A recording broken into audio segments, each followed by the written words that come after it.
One. Hello everybody and welcome to another edition of Game Center here on PlayerOne Esports. I am Scan, your host here for today.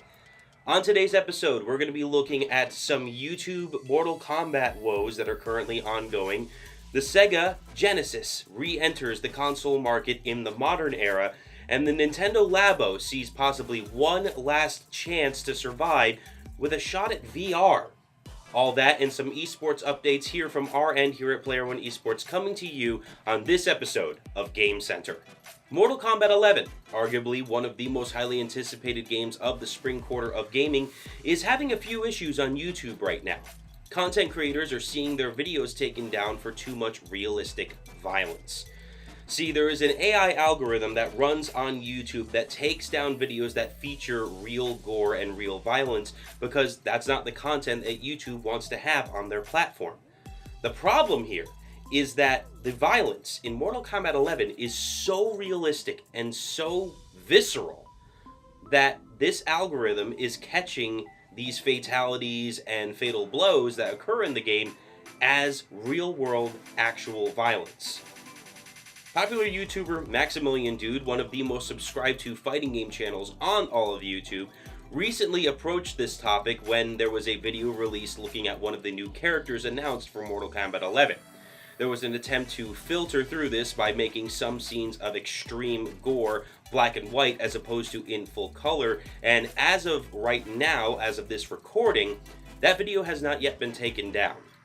But it is still posing a problem for content creators who want to make content for a wildly popular game and a wildly popular series who may end up seeing their videos and their monetization taken down due to a computer's decision as opposed to an actual person's decision as to whether or not the video should or should not be permitted. Ladies and gentlemen, Sega is back. Sega is back on the console scene. Kinda. Yeah, kinda. The Sega Genesis Mini is coming out later this year with 40 games built into it. Now, this is very similar to the NES Classic and the SNES Classic that were released by Nintendo over the past few years, as it is a smaller version of the classic console with built-in games, USB controllers, and full HDMI output support, which for retro gamers is a very, very big deal. There's a big issue when it comes to outputting from a classic video game console to try to capture it on a modern capture card or play the game on a modern flat screen monitor. It just doesn't quite look right. So having an HDMI output, number one, is going to be a huge selling point for a lot of gamers. So far, there have only been 10 games out of the 40 announced, but included amongst them are the likes of the original Sonic the Hedgehog, an all-time classic, Altered Beast, and of course, Echo the Dolphin, a game that no one really understood when I was a kid what was going on. I'm an adult and I still don't know what's going on in Echo the Dolphin. You're a dolphin fighting aliens? Is that what's going on? You're a dolphin. It's a cool dolphin game, either way. 30 games still to be announced for the console at this point. I am very excited for this one personally, as I am a bit of a Sega fanboy. That is expected out later this year in 2019.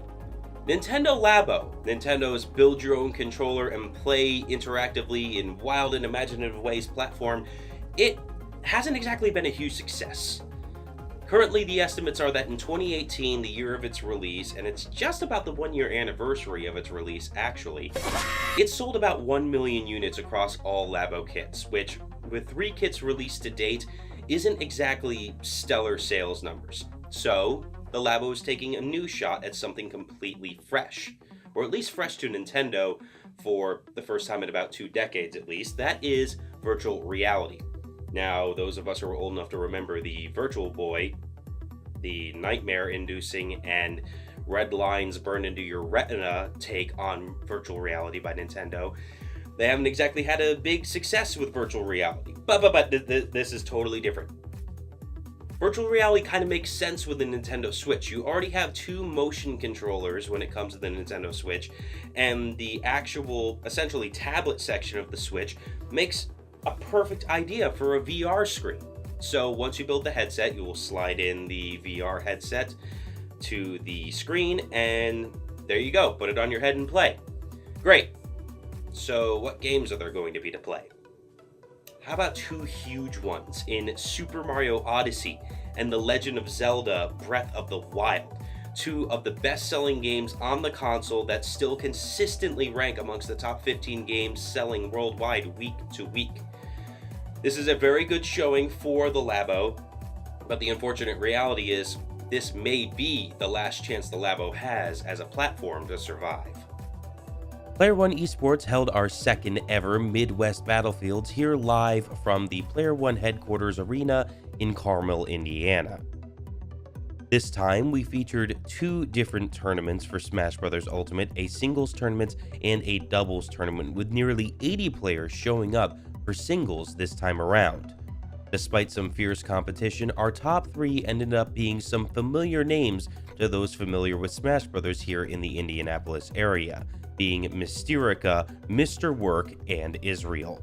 Israel and Mysterica met again in Grand Finals, a repeat of the finals from our March event, although the roles were reversed this time as Mysterica was fighting out of the losers bracket.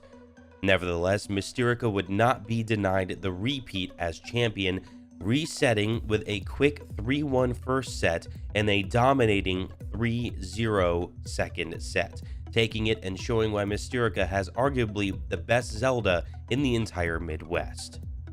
$1,000 was on the line yet again with another PUBG Double Trouble Duos tournament here this past weekend.